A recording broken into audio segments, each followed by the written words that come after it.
ഞങ്ങളുടെ DH ചാനലിൽ ആറാമത്തത് കവിമലർ ഒന്നും പറയാതെ പറഞ്ഞു എന്ന ചെറുകഥ ഒരു കുരലോവിയുമായി നിങ്ങൾക്ക് നൽകുന്നത് ഷഫ്ന MBBA.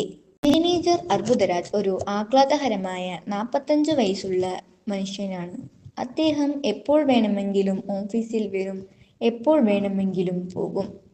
ഓഫീസിൽ ജോലി ചെയ്യുന്നവർ അദ്ദേഹത്തെ വളരെ ഇഷ്ടമായിരുന്നു.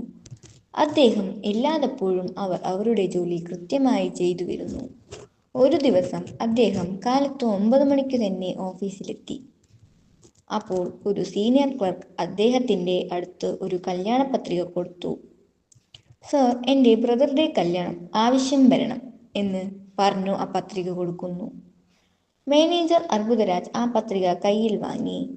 നിന്റെ ബ്രദറുടെ കല്യാണം അറേഞ്ച് മാരേജ് അല്ലേ എന്ന് ചോദിക്കുന്നു. അതിന് നിങ്ങൾ ലവ് മാരേജ് മാത്രമേ അറ്റൻഡ് ചെയ്യും എന്ന് ഞങ്ങൾക്കറിയാം സർ. അങ്ങനെ അറേഞ്ച് മാരേജ് അറ്റൻഡ് ചെയ്യണമെങ്കിൽ 5000 രൂപ ഡൊണേഷൻ കൊടുക്കണം എന്നും ഞങ്ങൾക്കറിയാം സർ. ആ തുക പാവപ്പെട്ടവർക്ക് കൊടുക്കും എന്നും ഞങ്ങൾക്കറിയാം എന്ന് ആ സീനിയർ ക്ലർക്ക് പറയുന്നു. മാനേജർ അർബുദരാജ് തൻ്റെ ജീവിതത്തിൽ കണ്ടുപിരിഞ്ഞു പോയ കുടുംബങ്ങളിൽ കൂടുതലും അറേഞ്ച് മാരേജ് ചെയ്തവരാണ്. അതിനാൽ അദ്ദേഹത്തിന് അറേഞ്ച് മാരേജിൽ ഒരു അവിശ്വാസവും വെറുപ്പും ഉണ്ടായിരുന്നു. അദ്ദേഹം സ്വാഭാവികമായും അയാളുടെ സിദ്ധാന്തം പ്രവൃത്തിയിലൂടെ കാണിക്കാൻ ധൈര്യമുള്ളവനാണ്. അതിനാൽ അദ്ദേഹം ലവ് മാരേജ് ആദരിക്കാൻ തുടങ്ങിയിരിക്കുന്നു. അതുമാത്രമല്ല, അദ്ദേഹം 100 ബ്രോക്കൺ മാരേജ് എന്ന ഇംഗ്ലീഷ് പുസ്തകം എഴുതിക്കൊണ്ടിരിക്കുന്നു. അപ്പോൾ ഓഫീസിൽ ജോലി ചെയ്യുന്ന സീനിയർ ക്ലർക്ക് കവിമലർ കൂടുതൽ ദേഷ്യത്തോടെ മാനേജറിൻ്റെ അടുത്തേക്ക് വന്നു. ഈ രമേശിനെ വേറെ സ്ഥലത്തേക്ക് മാറ്റൂ സർ എന്ന് ദേഷ്യത്തോടെ പറയുന്നു. മാനേജർ അപ്പോൾ തന്നെ എന്താ പ്രശ്നം എന്ന് ചോദിക്കുന്നു. അയാൾ എന്നെ നോക്കി നമ്മൾ രണ്ടാളും കല്യാണം കഴിക്കാം എന്ന് ചോദിക്കുന്നു സർ. അതിനു മാനേജർ, ഒരു പുരുഷൻ ഒരു പെണ്ണിനെ നോക്കി ചോദിക്കുന്നത് സ്വാഭാവികമല്ലേ? ഒരു പുരുഷൻ മറ്റൊരു പുരുഷനെ നോക്കി ചോദിക്കാൻ തന്നെ പാടില്ല എന്ന് പറഞ്ഞു. ഇത് കേട്ടതോടെ എല്ലാവരും അവിടെ പൊട്ടിച്ചിരിക്കുന്നു. കവിമലർ, സാർ, ഞാൻ ഇവിടെ വയറു കത്തി നിൽക്കുമ്പോൾ നിങ്ങൾ എന്താ തമാശ കളിക്കുകയാണോ? കവിമലർ ദേഷ്യത്തോടെ പറയുന്നു. കൈമ, നിനക്ക് രമേശിനെ വളരെ ഇഷ്ടമാണ്. അവനെ വിവാഹം കഴിക്കണമെന്ന് ലൈക്ക് ചെയ്യുന്നു. ആം ഐ കറക്റ്റ് എന്ന് മാനേജർ ചോദിക്കുന്നു. അതിന് കവിമലർ, സാർ, നിങ്ങൾ എനിക്ക് അപ്പനെ പോലെയാണ്. ഇങ്ങനെ എന്നെ ഇത്ര താഴ്ത്തി സംസാരിക്കുമോ എന്ന് പറയുന്നു.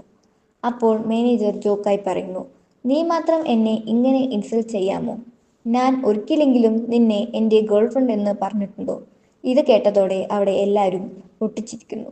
അപ്പോൾ മാനേജർ വീണ്ടും പറയുന്നു, നിങ്ങൾ പെൺകുട്ടികളുടെ ഡയലോഗ് ഒന്ന് മാറ്റിപ്പിടിക്കുമോ? എന്തിനും നിങ്ങൾ അപ്പനെ പോലെയാണെന്ന് പറയുന്നത്, പിന്നെ നിങ്ങൾക്ക് സഹോദരങ്ങൾ പോലും ജനിച്ചിട്ടില്ല എന്ന് പറയുന്നത് ഇതേ ഡയലോഗ് കഴിഞ്ഞ 3 നൂറ്റാണ്ടുകളായി പറയുന്നല്ലോ. വേറെ ഒന്ന് പുതുതായി മാറ്റിപ്പിടിക്കൂ. ഇത് കേട്ടതോടെ അവിടെ എല്ലാവരും വീണ്ടും പൊട്ടിച്ചിരിക്കുന്നു. ഓക്കെ സർ, നിങ്ങൾ എന്നെ ഇങ്ങനെ താഴ്ന്ന നിലയിൽ കരുതിയത് കൊണ്ട് ആദ്യം സോറി പറയണം സർ എന്ന് കവിമലർ പറയുന്നു. കവിമ, ഞാൻ പറഞ്ഞത് ശരിയായിരുന്നു, അതുകൊണ്ട് ഞാൻ സോറി പറയേണ്ട ആവശ്യമില്ല എന്ന് മാനേജർ പറയുന്നു. സർ, ഞാൻ ഒരിക്കലെങ്കിലും രമേശിനെ കണ്ടിട്ട് ഐ ലവ് യു എന്ന് പറഞ്ഞിട്ടില്ല സർ.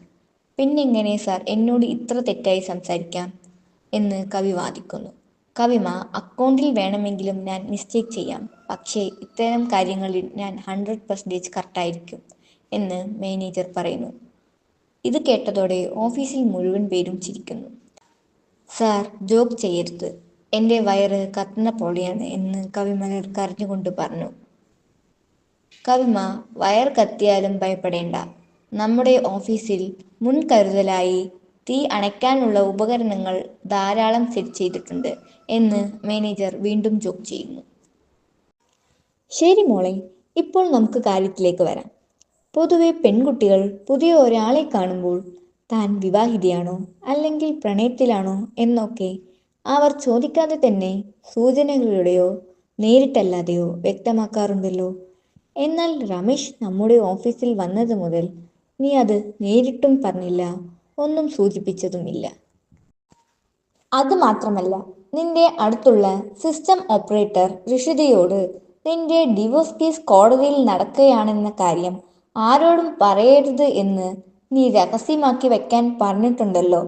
എന്ന് പറഞ്ഞിട്ട് പിന്നെ കവിമലരോട് തന്നെ ഋഷിതയെ ഇങ്ങോട്ട് വിളിക്കൂ എന്ന് മാനേജർ പറഞ്ഞു.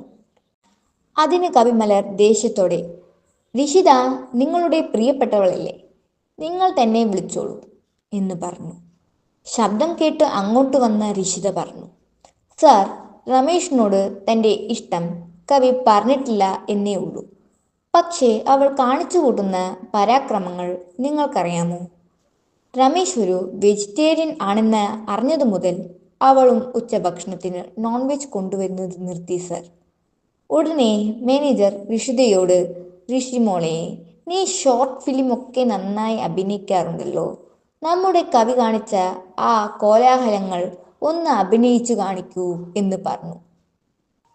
പിന്നെ പെൺകുട്ടികളുടെ ട്രേഡ് മാർക്ക് ഉണ്ടല്ലോ സർ എന്ന് ഋഷിത തുടർന്ന് പറയാൻ ശ്രമിക്കുമ്പോൾ മാനേജർ തടസ്സപ്പെടുത്തി ചോദിച്ചു, അതെന്താ മോളെ പെൺകുട്ടികളുടെ ട്രേഡ് മാർക്ക്? അതാണ് സർ, ചുണ്ടുകൾ ചെറുതായി അടച്ചു പിടിച്ച വശങ്ങളിലേക്ക് കോട്ടിക്കാണിക്കുന്നത്, സംസാരിക്കുമ്പോൾ കീഴ്ചുണ്ടിൻ്റെ ഒരു വശത്ത് മാത്രം ചെറുതായി കടിക്കുന്നത് എന്ന് പറഞ്ഞുകൊണ്ട് ഋഷിത അത് ഡെമോ ചെയ്ത് കാണിച്ചു. പിന്നെ സർ, അവളുടെ ഷാൾ മാറിക്കിടക്കുന്നത് ഞാൻ പലതവണ പറഞ്ഞിട്ടും നമ്മുടെ രമേശ് തന്നെയല്ലേ, അതുകൊണ്ട് കുഴപ്പമില്ല എന്ന് പറഞ്ഞ് അവൾ അത് നിസ്സാരമാക്കി തള്ളിക്കളഞ്ഞു സർ എന്ന് ഒട്ടും നിർത്താതെ ഋഷിത പറഞ്ഞു. അത്രയേ ഉള്ളോ അതോ ഇനിയും ബാക്കിയുണ്ടോ മോളെ എന്ന് മാനേജർ തുടർന്നു. സാർ, ഒരു തവണ രമേശ് കൂൾ ഡ്രിങ്ക്സ് കുടിച്ചുകൊണ്ടിരിക്കുമ്പോൾ നിനക്ക് വേണോ കവി എന്ന് വെറുതെ ഒരു മര്യാദയ്ക്ക് ചോദിച്ചതിന് കവി വേറെ ഓർഡർ ചെയ്യേണ്ട രമേശ് ഇത് തന്നെ തന്നേക്കൂ എന്ന് പറഞ്ഞ് അവൻ കുടിച്ചുകൊണ്ടിരുന്ന ജ്യൂസ് വാങ്ങി സ്ട്രോ മാറ്റാതെ അവൻ കുടിച്ച അതേ സ്ട്രോയിൽ അവളും കുടിച്ചു സർ.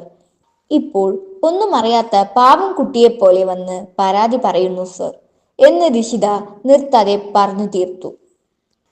ഇത് കേട്ട കവിമലർ, നിർത്തടി നിർത്ത്, നീ കൂടെ ഇരുന്ന് കുഴി തോണ്ടുന്നവളാണ്, എനിക്കും ഒരു സമയം വരും, അപ്പോൾ നോക്കിക്കാണും എന്ന് ദേഷ്യത്തോടെ പറഞ്ഞു.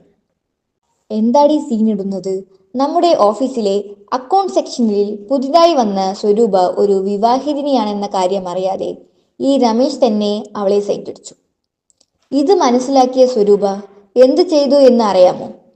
രമേശിൻ്റെ അടുത്തു പോയി, രമേശ്, ഈ 10 രൂപ ഋഷിതയുടെ അടുത്തേക്ക് കൊടുക്കൂ, എൻ്റെ ഭർത്താവ് എന്നെ ഉടൻ വരാൻ പറഞ്ഞു ഫോൺ ചെയ്തു, എനിക്ക് പെട്ടെന്ന് പോകണം എന്ന് പറഞ്ഞ് അങ്ങ് പോയി. രമേശ് ആ പണം എൻ്റെ കയ്യിൽ തന്നപ്പോൾ രമേശ്, ഞാൻ സ്വരൂപയുടെ കയ്യിൽ നിന്നും ഒന്നും വാങ്ങിച്ചിട്ടില്ലല്ലോ എന്ന് പറഞ്ഞുകൊണ്ട് ആ പണം ഞാൻ വാങ്ങിവെച്ചു.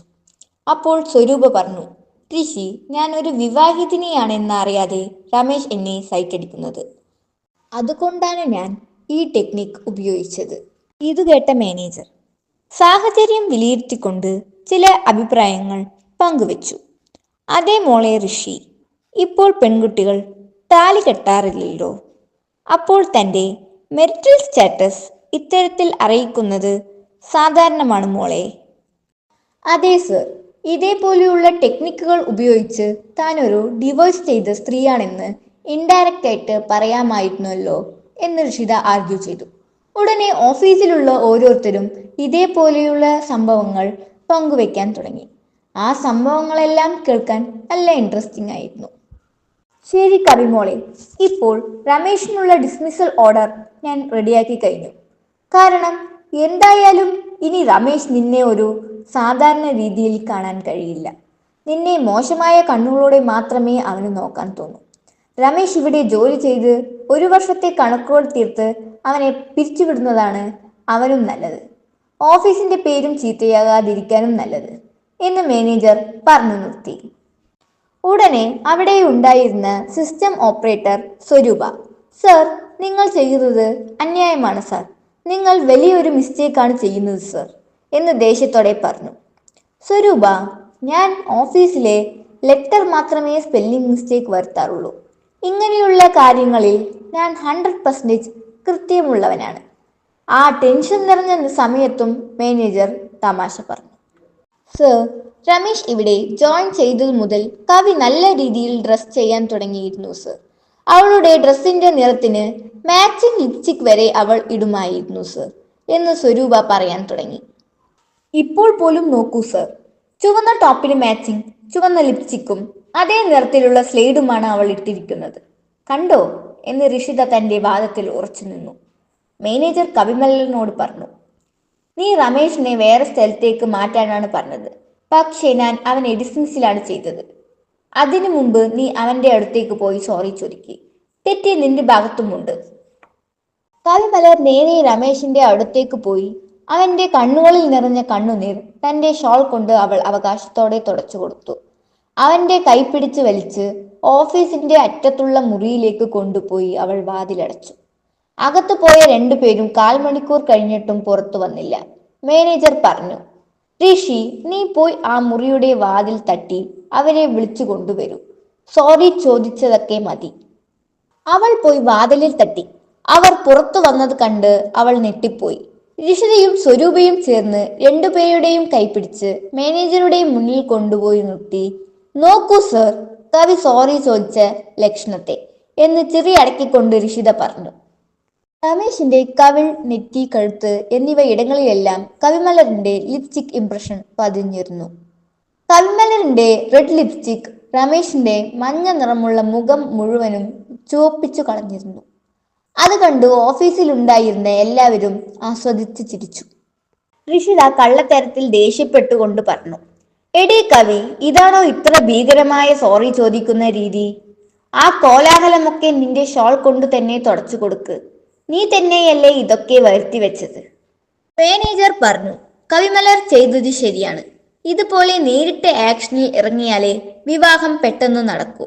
ആരും പ്രതീക്ഷിക്കാത്ത ആ തീരുമാനത്തോടൊപ്പം അദ്ദേഹം രമേശിന്റെ ഡിസ്മിസൽ ഓർഡർ ക്യാൻസൽ ചെയ്തു. ഒടുവിൽ എല്ലാവരും ചേർന്ന് പണം സമാഹരിച്ച് രമേശിന്റെയും കവിമലറിന്റെയും വിവാഹം നടത്തിക്കൊടുത്തു.